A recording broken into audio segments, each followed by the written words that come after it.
We back. Another episode of Rap Road Pod with Buck. Today I have a special guest, documentary film director, Mel Andre. Thank you for joining me. Oh, I'm so excited to be here. Yes, Connecting again. Yes, it was interesting how we even came together in the beginning, but you give the viewers who are not familiar with some of your work a backstory on who you are and what you do. Sure. So, like you said, Buck, I am a documentary film director. I travel around the world, giving people an opportunity to tell their story. And I've been to Asia, I've been to Mexico, I've been to Colombia, and I was here in Maryland last year, giving Maryland the opportunity to tell the whole world about their story and legalization. So I'm very excited about that. Yeah, we met at an event actually. Surprisingly, like a surprise meeting or whatever, wasn't planned. We were doing a clone share, I believe, in December of 2022 or something like that. And I was freeing the plant, so to speak, with a lot of my associates. And Mel came in with a few of her camera pit folks and was like, hey, we want to talk to you guys. Do you mind giving us a little insight on what's going on here? And at first, nobody was like, I don't know. How did you find this? Where did you get access? But we ended up doing it, and it came to find out she was filming a documentary on the legalization, and we all ended up being a part of it. So, like, how did that even come together? So I was in Mexico. I had just wrapped up another project. I mean, technically, I live in Mexico, not so much 'cause I'm about to move to Europe.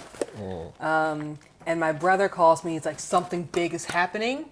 You have to come. And I'm like, I don't want to come. I was like, I don't want to come back to America. He's like, something big is happening. You have to come. Didn't give me too much information. I was like, you know what?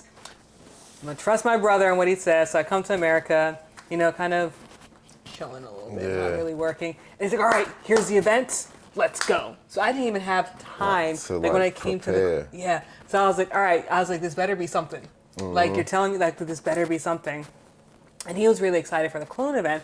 And I come in and I was like, yep, there's a story. Okay, Greg, you got me. I'm here. You got me. I am Let convinced. me come in. I can understand like being apprehensive because just I come in, I'm like, hey, you guys never seen me before. And she had the gear like professional.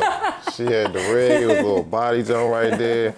She had the lav mics and everything. She was suited and booted. And, first I was like, I don't know what's going on. And like none of my friends was having any parts of it. I'm like, nah, we here doing something. It's gotta be something. You know what I'm saying? So went ahead and did a little interview, and then everybody kind of started to open up and tell their portion of why they were there, and it was dope. You know what I'm saying? I'm glad you were there to even document it. Yeah. Looking back on it, because a lot of times we be in these community circles, we're not trying to document it. We want it kind of shaded a little bit, but at the same time, it's something that's a part of history that's going on. So like documentation is very, very important. So I'm thankful for that. We had no idea that it was going to be like a full-fledged documentary. Well, with you guys, I was testing the waters to see if, one, if the community would let me in. That's number one when shooting a documentary is, you have people coming in and they'll exploit situations. And that's something that I don't like. So sometimes sometimes we have full-blown pre-production, everything, and then sometimes someone calls me up and says, come here right now. Right now, like that something is situation. happening, you need to catch this. So I came in. How was it? Was it hard to access, to get people to talk? Because you got a lot of like one-on-one interviews that really fleshed out the documentary, gave it some life or what have you. Was it hard to get people to come out of their shell? At first, yeah. So I kind of grew up in the area. So, originally from New York, my parents, when we were very young, decided to move to the DMV area, specifically Maryland, PG County. And, on the weekends we'd go back to New York, whatever. But so I have some roots, some connection here. So with those roots, I was able to talk to people who already had some trust. Right. So once that happened, they were able to introduce you to people. Opened up. But I want to say, we are coming to the end of the documentary, and I wasn't too happy with, I wanted more, And then those last 3 weeks, I guess word had gotten around. That you were trying to Yeah, contact. and it was like boom, boom, boom, and that's just everyone just came like Came rushing together. in. And I was like, okay, this is what I This is need. gonna This help. is gonna, this is That's what we were dope. looking for. I'm glad it did. Because, people are very, very, very a little, you know what I'm saying? So Exactly. I'm glad that worked out and people did help make it come to life or what have you. It's streaming right now on Tubi, by the way. All right, you have to watch on Tubi, Maryland Legalized. You'll hear more about it. Yeah, and it's also on her website. I know it's only on Tubi It's now. on Tubi now? Yeah, it's only on Okay, Tubi. so yeah, you gotta, you know what I'm saying, go to Tubi to find that documentary. It's a very, very good documentary. How much preparation goes like into that? So this one was kind of on the fly, and that's not your typical, It's not my typical. So after the clone event, yeah, I sat down and actually tried to make the it board turned, up. yeah, it turned everything. But the documentaries, a full-length feature documentary, so much goes into it. So you have your pre-production, you got to set a budget, then you have to talk to everyone, and if it's out of the country, you have to see, can I legally film here? What can I do? What can't I do? I mean, we were filming in Vietnam, and that was a headache. That sound dangerous. It was dangerous. I mean, at Dang. one point, like the military police came and gave us some issues, but the people that I was with, like, I guess you could say my handlers, they're like, we're students. We're Okay. shooting something for school. Yeah, they knew the terrain, they knew what to Exactly. say. Yeah, we're not Exactly. doing nothing crazy. This is a science project. Exactly. But for people who are interested in filming, I think the best thing to do is find like an interesting story with your friends, and you can film, edit a short in a weekend. Yeah. There are local film festivals where they're looking for short, like 5-minute documentaries, and you can run with your friends and just start getting your feet wet. And then you can start moving into the bigger things. You can start making a budget top sheet, getting grants, doing crowdfunding to get all the budgets and everything together, moving from pre-production to production, learning to work with a team, learning to work on your own, and then moving into post-production. I'm gonna tell you this right now. Post-production is a thing. That's a beast. Don't forget about post-production. A lot of people are like, oh no, we got it. We're gonna go in, we're gonna film this. And they have these big dreams, and then they have all this unorganized footage, and it's like post-production, and they're like, oh my gosh, what do I do How now? do I put it together? Exactly. How do I make it gel, so to speak? Exactly. I think that's to make a relation. It's kind of like growing cannabis, and you got the veg down packed. You know, flowered it out. The plant looks beautiful, and then you go harvest it, and it dries too fast, and you just mess everything Everything up. The whole process is tainted. So, yeah, that's very, very, very, very, very important. It's very Editing. important. A good post-production starts with a good pre-production. So It's another Plan. tip. So you see the end before you even start on shit. Exactly. Before you even start, so you know how to put the pieces together. Exactly. And then really being flexible as well. I think flexibility is something that's important because you can go out and you can storyboard the best thing. It's not going to always turn out that way. It's not going to. You see, It's not going to. Yeah. she over there shaking her head, looking at me like, I be trying to tell you. She's thinking of an instance in specific where we had we went to the Granny's Eye location and everything. We had in our head, it's gonna go this way, and then it got there and it was like jailbreak. Yeah. And everything went the opposite way. So having that. Damn. But yeah. So yeah, having that flexibility as well. So flexibility, but still plan. Yeah, having some kind of order or at least, an idea of where you're going with that. So Exactly. that's very, very, very, very key. What's some of the, like, how did you get into filmmaking? Where did you start? Because there's always an origin story somewhere. There is. I'm gonna tell you the abbreviated version of a longer story. Okay. So it started in high school. And you guys are like, oh wow, so early. Not that kind of story. So it started in high school. And I had this really ambitious project. I was like, you know what? I want to film. I want to do documentaries. This is what I want to do. And we went and we started filming and it was going to be about like more controversial issues with teenagers. So I'm a senior in high school. I am interviewing my peers. I'm really excited. And we were going to interview them and then come back 10 years and then re-interview them to see if their views have changed about drugs, sex, just the controversial issues. Then and now situation. So filmed it, super happy. I may look young, I'm a little old. So That's good. So we put the film, we were shooting on film. So we took the film, stored it in my parents' basement. 35 mil. Yeah. All right, okay. And then we went off, and I went off to college, and I get a phone call. Something happened. Now the basement flooded. All the footage, that whole year of footage, gone, Damn. destroyed. And it's kind of the thing where if I was still in town, I could have been like, oh, let's try and, no, they came They in, just cleaned threw it up. everything out. So I was like, all right, forget this. I'm Damn. not doing this. This is, Kind of crushed you. yeah. And I was like, I'm not doing this. And then a little bit over a decade later, I'm out in California doing various things, and I get a phone call from someone, and they offer me this opportunity. Okay. So I'm thinking they want to interview me, and they're like, no, like, and I was like, oh, yeah. Let me do this. What were they talking about? Like a film internship or something? No, they're like, you're very charismatic. Do you want to have a show? Okay. And I thought they wanted to like interview me on the show. Yeah. No, they wanted me to They host wanted you the to show. host it. And I was like, Okay. okay. Let's just see where this goes. And then like camera setting up, and I fell back in love with the process. And I was like, you know what? I'm gonna start my production company. We're doing this. I'm learning all this networking. COVID happened. Damn. I start my production company. And then everything, the world stops. There's nothing to film. Nothing. But then there was. Yeah, it was. It was weird. So I get, everything happens for a reason. So, I've been filming a bunch of like TV style things, but my passion is documentaries. So I got really, really sick in February of 2020, but I refused to go to the hospital because I was like, I'm not catching that COVID thing. And I'm in California, and that's where, everything is. Yeah. Come to find out, I had COVID.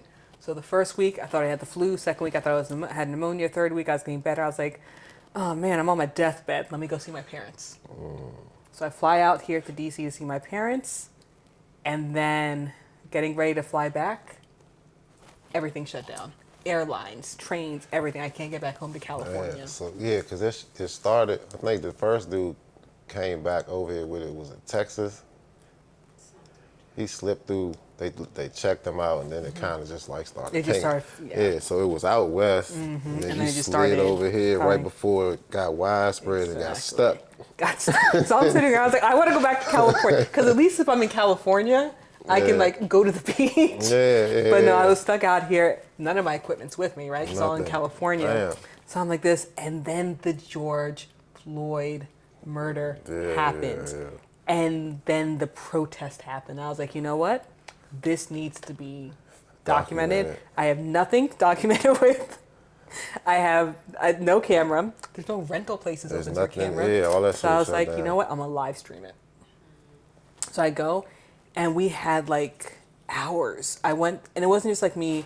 Like, I went to people, and we were asking, why are you out here today? Like, why are you out here? And then people just told their stories. It's opened up.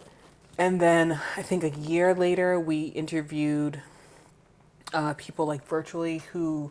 Do you guys remember like all the posters that they were putting on the fence in front of the White House? Yeah. There were two women who decided that they were going to preserve the posters and not let the Trump supporters come in and tear Take it it back. down. It was crazy Crazy. over here around that time too. Yeah. Because they had the Black Lives Matter Plaza, and then they had the resistance against that. So it was just a lot of vandalism, a lot of protests. A lot of protests. They shut the highways down. Like Everything. it was really, really a movement going on. So yeah, So we documented it.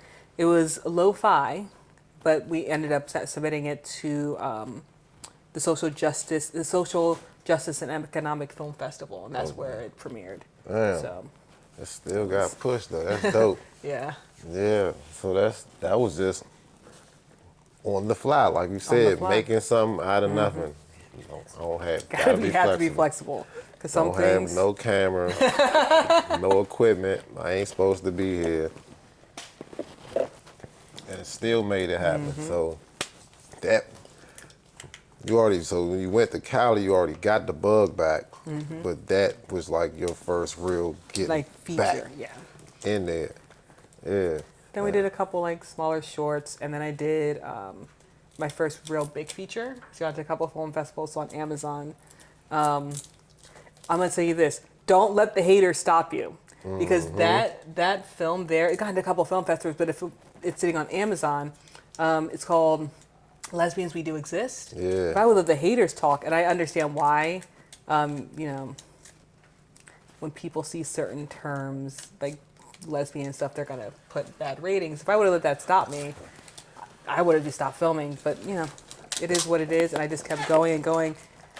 And mean, because I like- kept going, it got into multiple film festivals. It was Like really online trolling and stuff like that. That's Exactly. trying to like keep your exactly project from exactly 'cause rising they- to the recommendations and whatnot because they're putting negative ratings for no reason. exactly. I mean, no bigots are gonna be bigots. Yeah, so yeah, I'm that's already some aware. bullshit. And Not for any of that type of Yeah. hatred and suppression at all. So like, but yeah, things happen. So like you said, pushing through it, continuing to do your thing, let the work speak for itself. It Exactly. still made it to the platforms that you wanted it to be on. exactly. So yeah, that's how would you go about like how is that though? Like how do you like say for instance the podcast? I can get my feed and I can put it on streaming sites. I can upload it to YouTube. I can put it on Amazon Music, et cetera, et cetera. Is this the same process for like films? It's like you just submit it to the So- party that you're trying to get it on or whatever? So there's a couple different ways. Some places are a little bit harder than others. If you're looking to start off and if you have a movie and it looks like it can be on TV, then Amazon's gonna be the first place that you're gonna go. All right. As long as you as long as you can pass quality control, and it's not, And that's like censorship and Yeah. you know things that then they'll take it. yeah. They'll take it.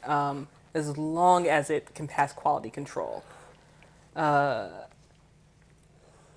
And I would say work on your short. It has to be a feature length. It has to be feature length. So I would say work on your shorts. Keep making shorts. Keep making 5-10 minute shorts, and try and get the quality as good as possible. Go with your friends.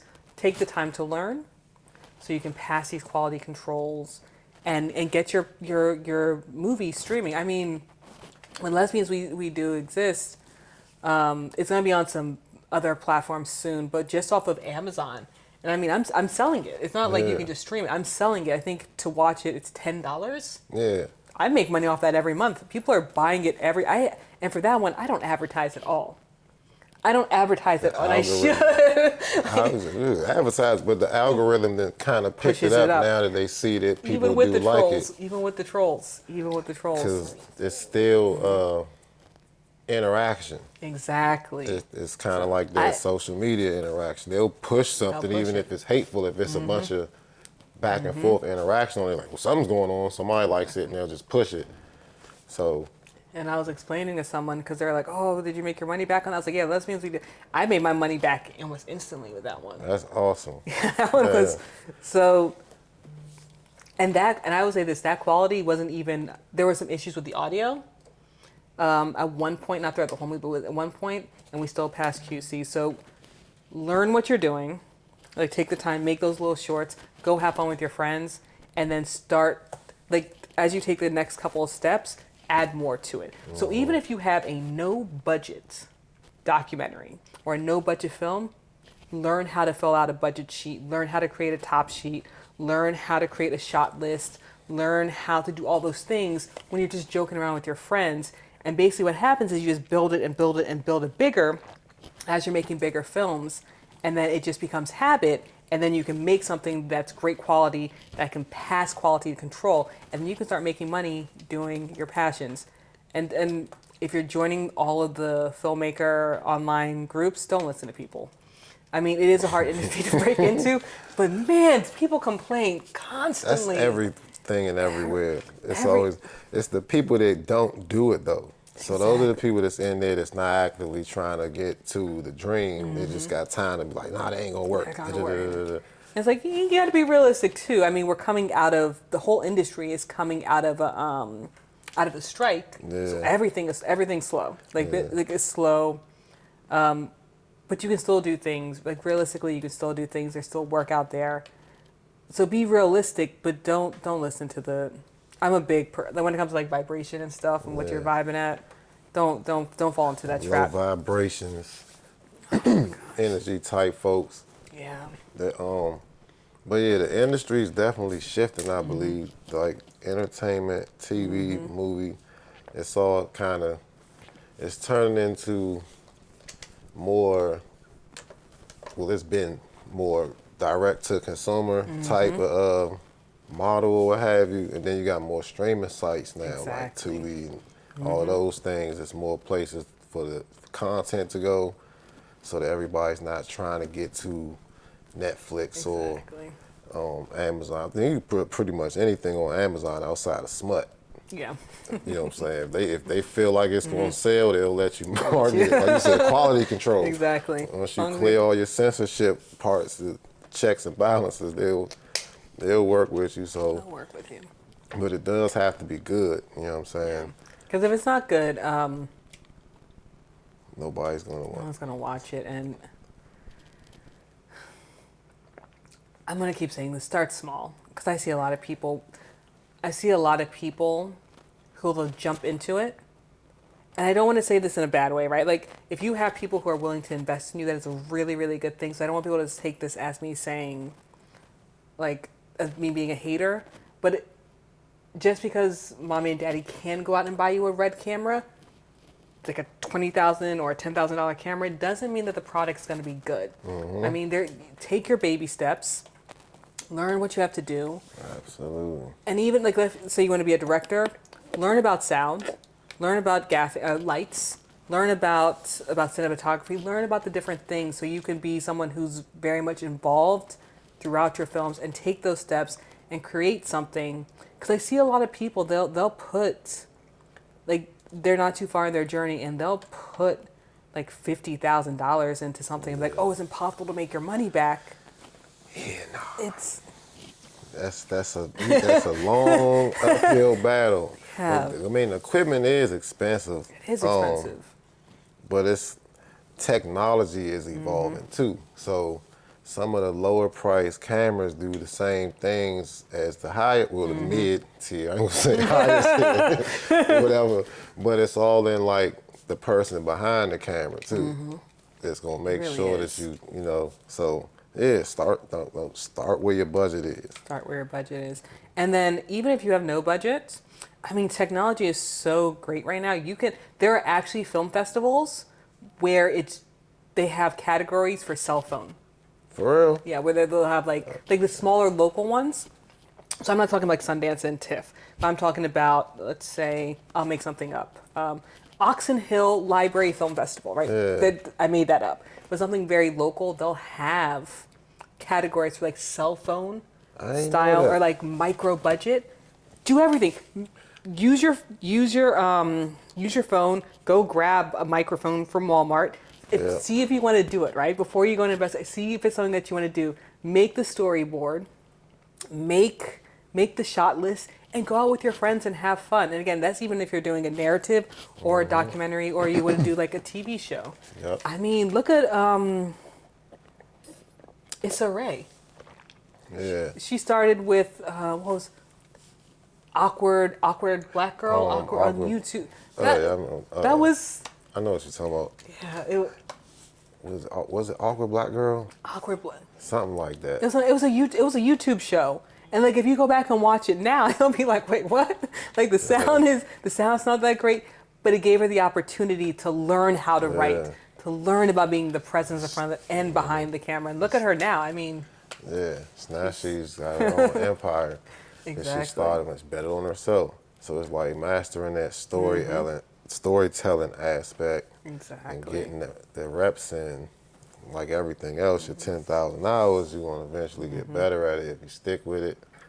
So, yeah, it's dropping jewels for y'all peoples, man. What? Nah, I ain't gonna ask that. That's controversial. I mean, you can ask. You can always cut. That's the great thing about movie magic. You can't cut it out if it's too. Oh, it's because it's more like it's a preference question. It's like, Okay. I was gonna ask like, what's some of the better equipment, camera companies like Sony, Canon, Nikon, Blackmagic, but that's really preference. So I will say this: if you're into content creation, Canon has a very easy. It's easy to learn. Okay. If you're doing content creation, grab Canon. I feel like Canon has some great features for people who want to be on TikTok, TikTok, Instagram, things like that. Okay. I don't know what else the kids are using. Snapchat. Snapchat's the whole thing. I don't know. It is, but I don't hear I don't nobody even talking about it no more. I don't remember if you. Actually, I don't even know if you can use that. Anyway, if you're looking to get into more filmmaking or long form content, I would say that Sony is amazing for that. Documentaries, Sony's like entry documentaries, Sony's, the Alpha series, which we're shooting on a lot of Alpha series right now. Maryland Legalized was shot mainly on something with one of the Alpha series. So Sony definitely, if you're stepping your game up. If you're starting to, if you want to be on Netflix, if you want to be on HBO, you're going to have to look. I'm not going to give too many names because the list changes. They have a list of approved cameras. I know Sony has several. And that's when you're going to start moving into the line of cinema line cameras. Yeah, cameras. yeah, yeah. So Sony, That can take you a whole Red, Arri, Blackmagic.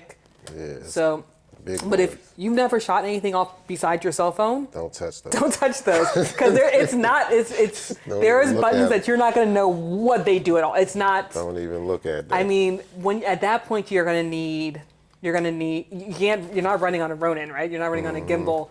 You're gonna need one of like the body stabilizers, and then you're gonna need big rigs and shit big like rigs. You're gonna need, right? Because it's not just a camera. When you get to those cameras, it's not just a camera operator. You have your camera operator. You have your first AC who's pulling focus for you, Yep. and then you have your second AC that's working on sound. So don't even don't look at rush those. out and go spend $10,000 right away. that. At all. So it just depends where you're on your journey and what you want to film. Right. We're going to take a quick break real quick and come back in a second on the Rap Roll Pod with Buck. And we back. I still got documentary film director Mel Andre with me. And I want to go into some of your library. So you've done, well, how many film documentaries have you? Oh gosh, if we count shorts and features. And what describes it? What? So I'll break that down. So shorts. Shorts, according to the Academy standard, Okay. is anything below 40 minutes. Okay. Different film festivals, different organizations will have different criteria. Qualifications. But I tend to go by whatever the Academy says because at the end of the day, That's the where you bigger you try. get, that's where it's the Academy. Yeah. So anything below 40 minutes Is a short. is a short. Anything above that is a feature. It's a now. feature. Okay. But then you'll get some places that are very finicky, where a short is anything below 40, and then a feature is anything above 60. Because they don't Yeah, want so any of like that that middle gap. ground. But that's Yeah. not by the Academy. That's by other organizations, other film festivals. That's like an indie. Well, not an indie, but like a state situation versus the federal Yeah, situation. I understand. In like layman's terms, what have you. But I think that's kind of needed too, because they don't really want to flood the judges with all of those 41-minute joints trying to qualify for the Exactly. full feature. All right. Well, then how many shorts have you done? Or what is your how many? I mean, so I want to say right now with finished.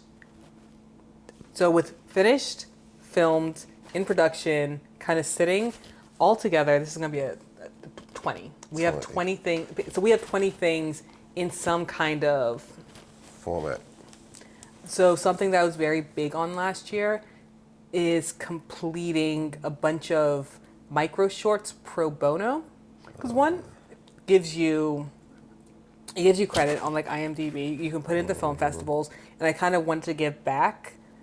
So we did one that wasn't a micro short. I think it was like 25 minutes. It was a short. It premiered at Huntington Beach Film Festival, and we filmed it in Mexico, and that was called Dia de los Niños, and it was about this forgotten town in Mexico where, I mean, the population is so small, but it's majority kids. Wait, how?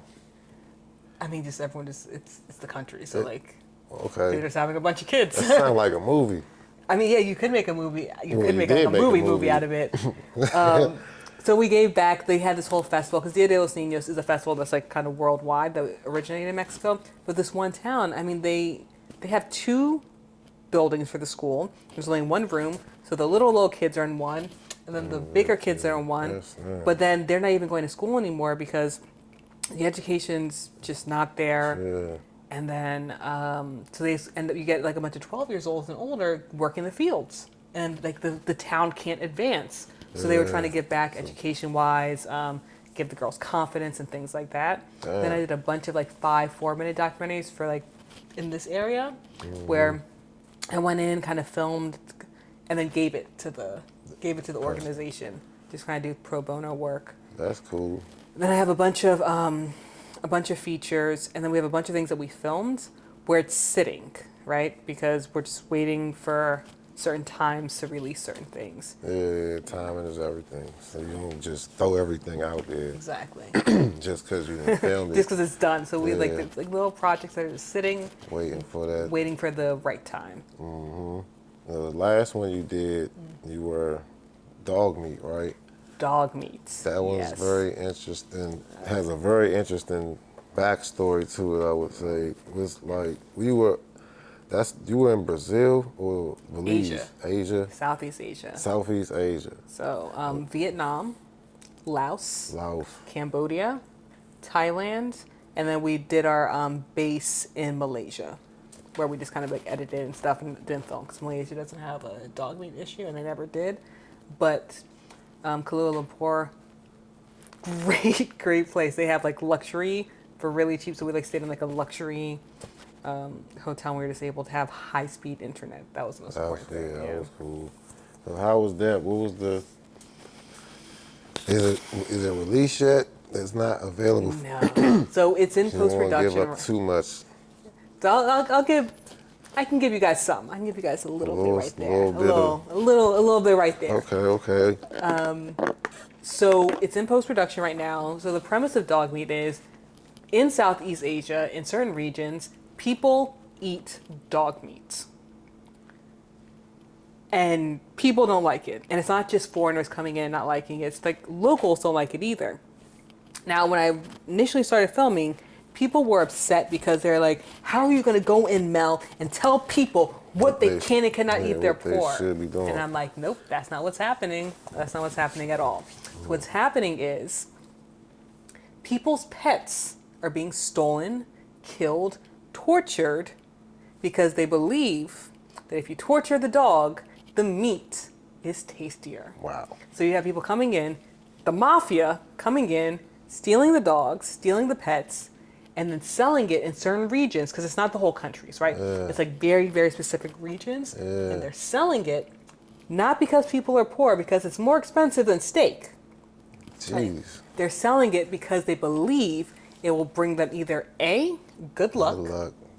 B, sexual prowessness, I guess you can say. Man. They hustling the dog meat, dog. Or C, That's they think it'll bring them health. That's Like crazy. good health. And actually we couldn't find the source of it.